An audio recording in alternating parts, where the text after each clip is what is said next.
The dust came first, a low brown wall rolling across the flatland before the wind even reached the porch, before the sky had fully decided what kind of violence it meant to deliver. Annie Rose stood at the window and watched it climb the horizon like something breathing, and she thought, not for the first time, that Texas weather never warned a person gently. It simply arrived the way trouble always did in her family, and left everyone scrambling to cover what they could. Behind her, the house was already unraveling. "She's gone," her mother said again, as though repeating it might change the shape of the words. The letter shook in her hand, 3 lines in Charlotte's careless script, ink smeared where she hadn't waited for it to dry. Asterisk, don't come looking. I couldn't marry a man I've never seen for a debt that was never mine to pay. Asterisk, no signature. Charlotte never signed anything she didn't have to. Annie Rose had read it twice over her mother's shoulder and felt something colder than surprise settle into her chest. Not shock. She had watched her sister flirt with the traveling salesman for 2 weeks running, had seen the particular restlessness in Charlotte's eyes that always preceded her disappearing. A hat left behind, a dress unclaimed, a life discarded like a coat grown too warm. Charlotte had never wanted the rancher. She had wanted out of Missouri, out of their father's debts, out of a marriage arranged through an agency and a stack of letters from a man she'd never bothered to ask about beyond his acreage. 3 days, her father said. He hadn't looked up from the table since the letter arrived, his hands flat against the wood as if he could press the problem into submission. The coach leaves in 3 days. Boone's already paid the agency fee. He's paid for the land deed transfer, Eleanor. You understand what happens if that man's bride doesn't step off that coach? Her mother understood. Everyone in the room understood. The Coles owed money in 3 directions and had collateralized their good name against all of them. A name that would mean nothing once Boyd Whitfield came collecting what her father owed him. Once the whole county learned the Coles couldn't keep a daughter's promise any better than they kept their books. Annie Rose felt the room turn toward her before anyone spoke it aloud. She was 19 to Charlotte's 22, plainer by every measure that had ever mattered to her mother, steadier by every measure that had never mattered enough. She could ride, could shoot a rifle true, could bake bread that didn't sink in the middle, none of which had ever made her the daughter anyone bragged about at church. But she was here. She hadn't run. No, she said before her father could ask it outright, because she understood already what he was building toward and some stubborn, honest part of her needed to refuse at once, even knowing she wouldn't win. Annie Rose. Her mother crossed the room and took her hands, and there was something in the gesture, desperate, pleading, entirely unlike the woman who usually corrected Annie Rose's posture and said little else, that made refusal harder than she'd expected. You wouldn't have to stay. Just go. Explain what happened the moment you arrive, tell him the truth, and if he sends you home, he sends you home. But if no one steps off that coach, your father goes to prison for debt, and this family has nothing left to lose. He's expecting Charlotte. He's expecting a bride. He's never laid eyes on either of you. It was true, and it was the thinnest possible comfort. Colt Boone had written to Charlotte for the better part of a year, careful, patient letters through the agency, describing a ranch in the hill country, a herd he was building slow and honest, a house he'd built with his own hands after losing the first one to fire. Annie Rose had read every letter Charlotte tossed aside half-finished, bored by paragraphs that weren't romantic enough for her taste. Annie Rose had not been bored. She had found herself, in the quiet hours when no one was watching, rereading the line where he wrote that he wasn't a man who expected much from life anymore, only hoped, and hope was a smaller thing to carry than expectation. She hadn't married those words. She had simply not forgotten them. I'll go, she heard herself say. I'll go and I'll tell him the truth as soon as I arrive. That's the only way I'll do it. Her mother's relief was immediate and total, already moving toward the trunk where Charlotte's traveling clothes hung, already pulling free the blue dress with the high collar that Charlotte had worn for her portrait, the one likeness Boone had ever been sent. Wear this. And take her letters in case he asks you to recall something you wrote. I never wrote them. Then read them twice on the road. By evening Annie Rose stood in front of the mirror in her sister's dress, and the woman looking back at her was a stranger built from borrowed pieces. Charlotte's blue wool pulling tight where Charlotte's frame had been slighter, Charlotte's mother-of-pearl combs pinning back hair the same brown but without the same shine Charlotte paid a vanity's worth of attention to maintain. She did not look like her sister. She looked like a girl playing dress-up in a dead woman's clothes, except the woman wasn't dead, only gone, and the borrowing had a time limit stitched into it that nobody had bothered to name. I'll explain the moment I arrive, she told her reflection, and needed to believe it because the alternative, that she was climbing onto a stagecoach to become someone else entirely, for as long as it took to save her father from ruin, was not a thing she could carry 300 miles with a steady spine. The coach came for her at first light, and her mother pressed a small paper package of bread into her hands at the door along with a whispered instruction to write once she was settled, and her father did not come to see her off at all, which told her more about the shape of his shame than any words could have. Annie Rose climbed up into the coach alone, arranged her sister's skirts around her like armor she hadn't earned the right to wear, and did not look back at the house because she suspected if she did, she might lose the nerve that was currently the only thing holding her spine straight. The land rolled past for 2 days uneventful and dry, and she used the hours the way her mother had told her to, reading Charlotte's letters until she could recite Colt Boone's handwriting from memory, learning the rancher through the paper he'd sent a woman who had never once written back with any real feeling. By the second evening she thought she understood something true about him. A man careful with his words because he'd learned the hard way what carelessness cost, a man who'd rebuilt a house with his own hands rather than let a fire be the last word on his life. She thought, I am about to break something in him that he has not yet finished repairing. The storm found them on the third day, exactly as they crested the last rise before Boone land, the sky splitting open with a violence that made the driver curse and the horses scream, and Annie Rose gripped the door frame hard enough to bruise her palms. Rain came sideways. Lightning turned the whole world silver and then black again over and over, and through the streaming window she caught her first glimpse of a gate, a man's shape standing at it, lantern raised against a storm no sane person would wait out in the open for. He was waiting for the coach. He had been waiting, she would learn, for longer than the weather gave any man reason to. The wheels caught a rut hard enough to throw her sideways, and in that single lurching moment, watching the lantern light swing wild against the dark, Annie Rose understood with sudden sickening clarity that she was no longer approaching a decision. She was approaching a man who had waited a year for this exact night, and there would be no gentle way in a storm like this, to tell him that the woman climbing down from that coach was not the one he'd been promised at all. Colt Boone had stopped believing in prayers that got answered on schedule, but he had not stopped believing in prayers. He had been at the gate every evening for 6 days running, ever since the agency's letter confirmed a date, ever since he'd counted backward from that date and understood the coach could arrive any hour once the window opened. His hired man, Emmett, had told him twice that a woman traveling 300 miles wasn't likely to appear at dusk in a building storm, that he ought to sit by the fire like a sensible man and let the dog bark when wheels hit the road.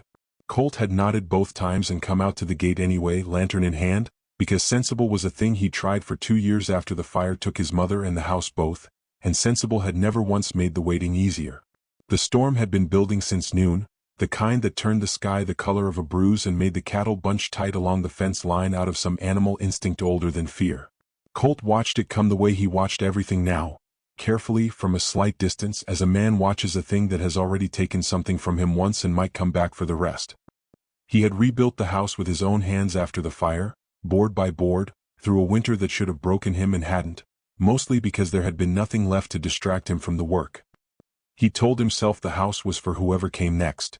He hadn't let himself believe, not fully, that anyone was coming at all, not until the letters started, and even then belief had come slow, a little at a time, the way trust returns to a man who's learned what it costs to hand it out too freely. Charlotte Cole's letters had been thin on detail and thinner on warmth, but he'd read into them what he needed to. He was 31 years old, alone on 400 acres he'd built from nothing but stubbornness and a small inheritance, and loneliness had taught him to fill in gaps generously. When she wrote, "I look forward to seeing the ranch," he heard a woman eager to build something. When she wrote little else, he told himself some people simply weren't given to writing what they felt, and that meeting her in person would prove out everything the letters couldn't carry. He had built an entire future out of a handful of short paragraphs and a single photograph, and some quiet, unspoken part of him had known all along that he was doing it, that he needed this to be real more than he had evidence that it was. The lightning came first, then the sound of it, then, underneath the thunder, the unmistakable creak and rattle of a coach fighting the road. Colt's whole chest went tight. He raised the lantern high, though the light barely cut 10 feet into the rain, and watched the black shape of the vehicle lurch into view like something surfacing from deep water. The driver hauled the horses to a stop near the gate, shouting something lost entirely to the wind, and then the door swung open and a woman climbed down into the storm. She stumbled on the last step, and Colt was moving before he decided to move, catching her elbow before the mud could take her down, and in the space of that single touch, her arm cold and trembling under wet wool, her breath catching audibly, a bolt of lightning split the sky directly overhead and lit her face full and sudden, silver-white, unforgettable. He would spend the rest of his life trying to describe that half-second and never manage it properly. It wasn't beauty exactly, though she was lovely in a way that had nothing performed about it.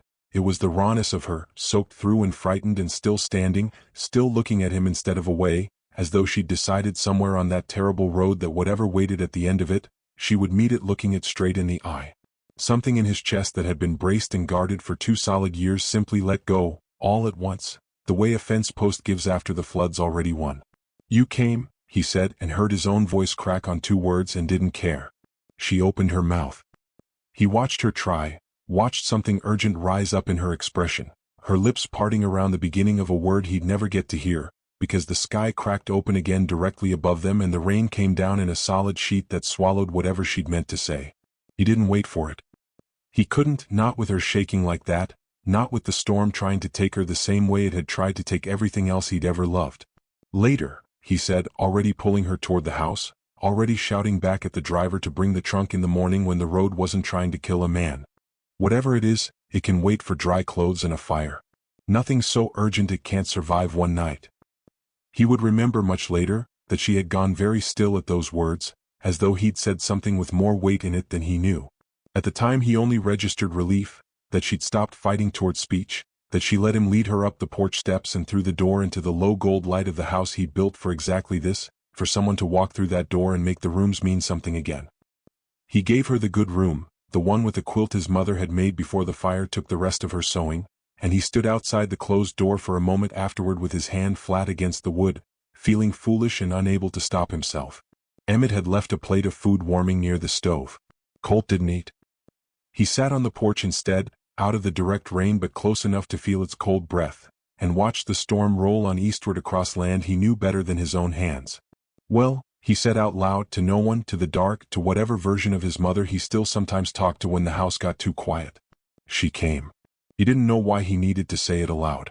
Maybe because he'd waited so long to be able to say it at all, through 2 years of rebuilding, through a courtship conducted entirely on paper, through 6 evenings at a gate and weather that gave a man every reason to go back inside and none to stay.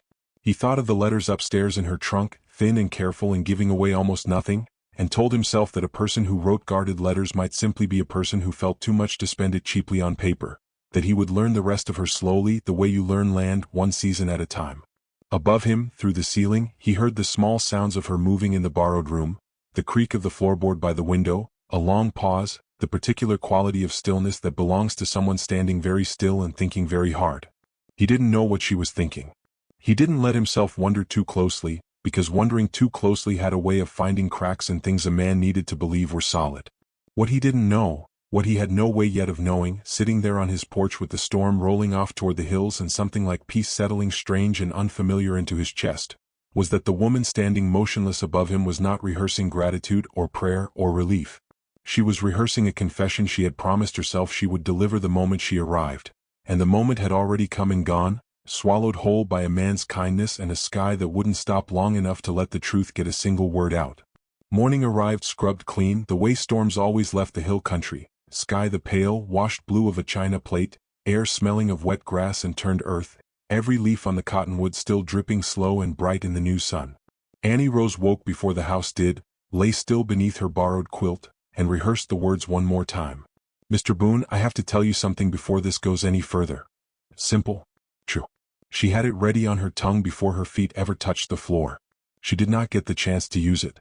By the time she dressed and come down, the yard was already filling with wagons. "Word travels fast out here," Emmett told her, not unkindly, setting a coffee cup in her hands like she'd asked for it. "Folks have been waiting on this wedding near as long as Colt has. Preacher rode out first thing. Figured storms cleared, no sense letting the date slip further than it already has." Through the window Annie Rose watched them arrive in 2s and 3s, a woman with a basket of bread, 2 boys chasing a dog between wagon wheels, an older man in a black coat who could only be the preacher, already shaking Colt's hand at the gate with the easy familiarity of a man who'd known him his whole life. Colt stood taller in the morning light than he had in the storm, dust-brown hair drying into some order, and when he glanced back toward the house and found her in the window, his whole face opened up in a way that stole the words right back out of her throat. Tell him now, she thought. Asterisk before the preacher. Before all of them. Asterisk. But there was no now that stayed still long enough. The women descended first, pulling her into the kitchen with the unstoppable warmth of people who had already decided to love her, pressing her hands and saying, "We're just so glad, so glad Colt's waited so long. He deserves this." And every kindness landed on her like another stitch sewn into a dress she hadn't asked to wear, each one a little harder to unpick than the last. She opened her mouth twice more that morning. Both times, someone spoke first. A question about the wedding breakfast, a hand pressed warm over hers, Colt's voice calling something to Emmett with a lightness she suspected he hadn't owned in years, and the truth folded itself back down small and swallowed. The church was little more than a whitewashed room with a bell, but it filled entirely, and Annie Rose stood at the front of it in Charlotte's blue dress with her sister's combs in her hair and heard the preacher say Mrs. Boone for the first time in a voice that carried to every corner of the room, and something in her chest went very quiet and very cold, as though her own body understood before her mind had caught up that a door had just closed behind her that she hadn't meant to walk through. Colt's hand, when he took hers, was steady. Hers was not, and if he noticed the tremor he read it as a bride's nerves, the ordinary trembling of a woman starting a new life, and he held on a little tighter as if to say "I've got you," which was, she thought with a lurch of something close to grief, exactly the problem. He had no idea what he was holding on to. She told herself, walking back out into the sun as Mrs. Boone, that she would explain that very night, alone, without a church full of well-wishers to swallow the words. She told herself the lie was still small enough to survive correcting. It did not feel small for long. Over the following days she learned the shape of the ranch the way she'd once learned the shape of her father's failing farm. Quickly, out of necessity, hands finding competence before her mind caught up to give it permission. She milked the cow without being taught twice. She mended a torn bridle strap with stitches tight enough that Emmett squinted at her sideways and said, "Charlotte's letters never mentioned she could sew like that," and Annie Rose felt the floor tilt beneath the compliment, murmured something about idle hands finding work, and changed the subject before he could look any closer. Colt noticed too in his own quieter way. He noticed she rode astride without flinching, that she knew which weeds in the garden were worth pulling and which were medicine, that she never once complained about the isolation Charlotte's letters had so carefully avoided discussing. He noticed, and because he was a man who had spent 2 years starving for good things to be true, he did not question the noticing. He simply thought, she is more than her letters ever let on, and loved her a little more for the mystery of it, never once suspecting the mystery had a name that wasn't Charlotte. It was the fourth evening, with the last light going gold and long across the fields, that Emmett came in from checking the mail route and set an envelope on the table without much thought behind it. "Came for you," he said to Annie Rose, already moving toward the wash basin. "Agency letter, by the look of the seal." Annie Rose's whole body went still. Colt was across the room, boots off, working a knot out of a length of rope with the unhurried patience she'd already come to recognize as entirely his own, and he glanced up at the word agency, curious in the mild, unsuspicious way of a man who had no reason yet to be anything else. The envelope sat on the table between them, addressed in the agency's formal hand to Miss Charlotte Rose Cole, and Annie Rose understood with sudden, plummeting clarity that if Colt's eyes fell on that name even a moment before hers did, every question she'd been holding off with borrowed competence and stolen kindness would come crashing down at once, in front of a man who had just built a wedding around a woman who did not, on paper, exist in his house at all. She crossed the room and had the envelope in her apron pocket before he'd fully looked up from the rope, her voice coming out lighter than her pulse had any right to allow. "Just business from home. I'll answer it tomorrow." Colt only nodded, already returning to his knot, already trusting her the way he trusted the sunrise to come. But Annie Rose stood there with the letter burning through the fabric against her hip, and understood, with a certainty that settled cold and permanent in her chest, that the name on that envelope was only the first thread, and sooner or later, someone was going to pull it. The weeks that followed moved the way seasons move when a person stops watching the calendar and starts watching the light instead. Slow, then suddenly, then slow again, marked not by dates but by small accumulating proofs that a life was being built rather than borrowed. Colt taught her to shoot properly on a Tuesday, standing close behind her at the fence line with his hands correcting the angle of her elbows, his voice low and patient in a way that had nothing to do with the rifle and everything to do with a man who had learned, the hard way, that most things worth having required a gentleness most people didn't bother extending. "Coyotes have been at the calves," he said, though they both understood by the third lesson that the coyotes were mostly an excuse to stand that close, to spend an hour in the gold hour before supper with her shoulder nearly against his chest and neither of them in any hurry to end it. She stitched the tear in his good shirt without being asked, working by lamplight after he'd gone to check the herd one last time before dark, and when he found it hanging pressed and mended on the peg the next morning he stood looking at it longer than the task deserved, something moving behind his eyes that she was beginning to recognize, not surprise anymore but a kind of quiet, accumulating wonder, the look of a man counting small kindnesses the way other men counted money. They watched the sun go down together most evenings now, sitting on the porch steps with no particular reason to talk, and it was in one of those silences, the sky bruising slow from orange to violet over the west pasture, that Colt finally told her about the fire. "My mother was inside," he said, not looking at her, turning a piece of kindling over and over in his hands. "I was out checking fence. By the time I got back there wasn't anything left to save but the chimney." He was quiet a moment. "I built this house with my own hands after. Told myself it was practical, cheaper than hiring it out. Truth is I think I needed to prove to myself I could still build something that wouldn't just get taken away." Annie Rose had not expected the confession, and something in her chest cracked open at the plainness of it, the way he offered it without asking for comfort in return, as though the telling itself was the whole point. She thought of her own family, messy, indebted, quick to sacrifice a daughter rather than face their creditors honestly, and understood for the first time the full weight of what she'd stepped into. This was not a man who'd simply ordered a bride out of loneliness. This was a man rebuilding his whole capacity to hope, board by careful board, and she was standing inside that structure wearing a name that wasn't hers. "Colt." Her voice came out smaller than she meant it to. "There's something you need to know. About my sister." The dog started barking before she could finish, and then Emmett was shouting from the direction of the barn, and the smell reached them both in the same instant. Smoke, sharp and immediate, curling up from the hay store where a lantern must have caught somewhere along the wall. What happened next happened fast and without thought, the way true things happen when a person stops deciding and simply acts. Annie Rose was moving before Colt had fully risen, already hauling the water barrel toward the barn door, already shouting instructions to Emmett about the second exit before the smoke got thick enough to trap the horses inside. Knowledge she'd earned the hard way on her father's failing farm, where fires were a fear you planned for because you couldn't afford insurance against them. She got the horses out. She organized the bucket line before Colt had even found his boots. By the time the flames were beaten back to smoldering, singed and soot-streaked and breathing hard, she looked up to find Colt watching her with an expression she couldn't immediately name. It wasn't gratitude, though there was some of that in it. It was closer to confusion, the particular confusion of a man measuring what he was seeing against what he thought he already knew. "Charlotte's letters," he said slowly, "never once mentioned a fire on her family's place. Never mentioned knowing how to fight one either." He wasn't accusing her. Not yet. His voice held the careful, searching quality of a man trying to make two pictures line up and finding for the first time that they wouldn't quite fit. "There's a lot about you that doesn't match what she wrote, Annie." It was the smallest slip. He'd meant to say Charlotte and said the name he actually thought of her by, the shortened, familiar name he'd started using without either of them noticing when it began, and neither of them caught it in the moment, too breathless, too smoke-stung, too caught up in the aftermath of the fire to hear the truth trying to surface through the wrong words. "People don't always write down everything that matters," she said, which was true, and which was also the closest she had come yet to lying to his face on purpose rather than by omission, and she hated the taste of it even as it left her mouth.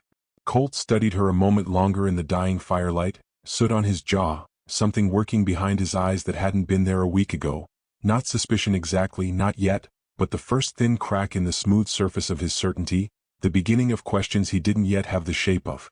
Then he nodded slowly, let it go the way a tired man lets go of a thought at the end of a long day, and turned back toward the barn to check the damage. Annie Rose stood alone in the settling smoke and watched him go, her heart still hammering from the fire and from something worse than fire, and it was in that stillness that she heard it, the sound of hooves coming up the long road from town at a pace that had no business belonging to an evening this late, a rider pushing hard through the near dark toward Boone land. She knew the gait of that horse before she ever saw its rider's face, and her stomach dropped clean through the porch boards beneath her feet. The rider was her father. He came into the yard at a pace that had already told half the truth before he ever opened his mouth, horse lathered and blowing hard, and Annie Rose felt every careful stitch of the last 3 weeks come loose at once, standing there in the smoke-thin dark with soot still on her hands and Colt's shirt still smelling of the fire they'd just fought together. Annie Rose.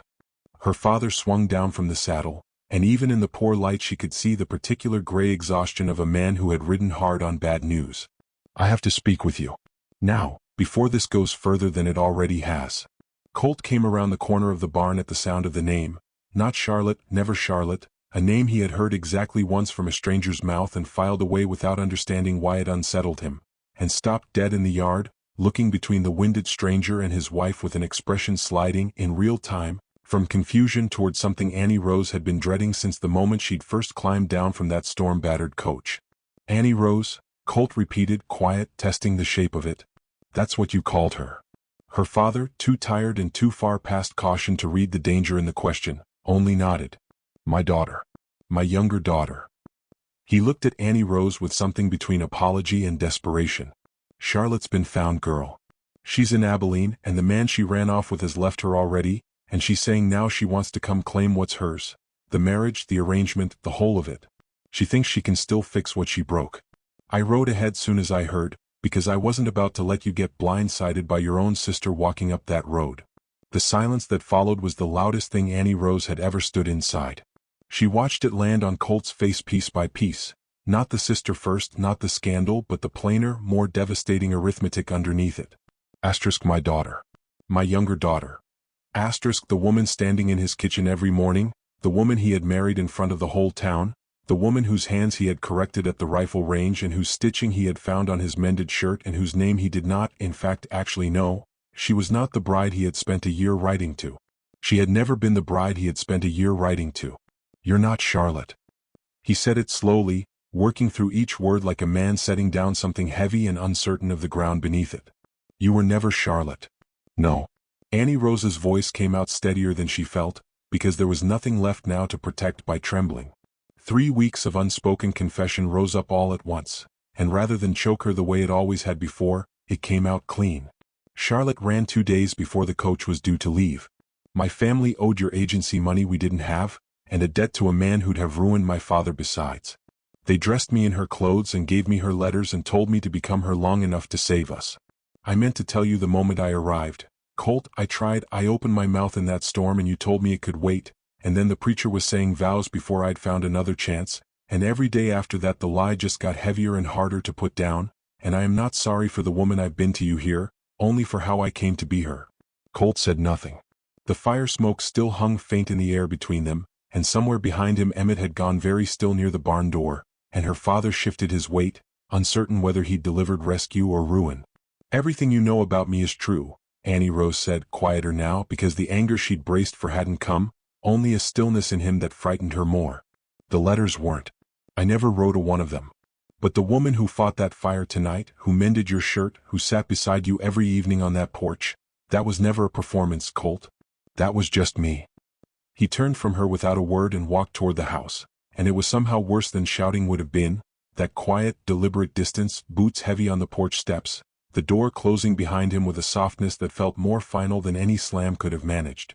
Annie Rose stood in the yard with her father's horse still blowing hard beside her and understood, with a grief that arrived whole and complete, that she had lost the one thing she had never meant to want in the first place. She packed that night by lamplight, folding Charlotte's blue dress back into the trunk it had come in, because it had never truly belonged to her and she would not carry a single borrowed thing away from this house that wasn't hers to keep. Her father waited outside, apologetic and useless in the way men often were once the damage was already done, and Annie Rose moved through the small room one last time, touching the quilt Colt's mother had made, the window she'd stood at that first rehearsing a confession that had taken 3 weeks and a stranger's arrival to finally deliver. She was at the gate, the same gate where he'd stood waiting with a lantern raised against a storm, the same gate where he'd first looked at her and believed his prayers answered, when she heard the door behind her open again. Annie Rose. She turned, and Colt was standing on the porch in the thin gray light before dawn, hair unslept, and something in his face had shifted in the hours since he'd walked away from her. Not forgiveness exactly, not yet, but a man who had spent a long night doing the same arithmetic she had, and arrived somewhere different than where he'd started.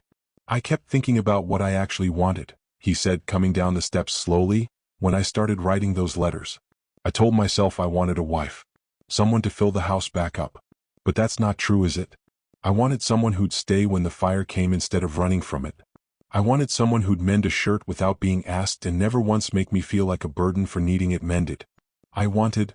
His voice caught, roughened, and he stopped a foot from her, close enough that she could see the exhaustion and the certainty both, tangled together in the same tired eyes. I wanted you. I just didn't know your name yet. Colt? Charlotte's on her way here to claim an arrangement, he said. A debt, a letter, a bride I never actually met. She can have all of it back, the agency, the paper, whatever's owed. I don't want a promise I signed sight unseen. I want the woman who fought my fire and never once let me carry more than my share of the loneliness, even when she was carrying a lie of her own. He reached for her hand the same way he had the night of the storm, steady where hers still trembled. Stay. Not because anyone arranged it. Because I'm asking. The sun was coming up clean and gold over the east pasture. None of the storm's violence left in it, only a soft ordinary light settling over land that had rebuilt itself once already and was choosing again, to trust that something good could still take root there. Annie Rose thought of her mother's voice at the door 3 weeks ago, of the version of herself who had climbed onto that coach believing she was only borrowing a life long enough to save her family from ruin, and understood, standing now at the same gate in the same soft light, that she had never really been playing a part at all. She had simply been becoming, slowly and without meaning to, exactly who she already was. Sometimes what we ask for never arrives. But what does arrive, if we let it, teaches us what we were really asking for all along.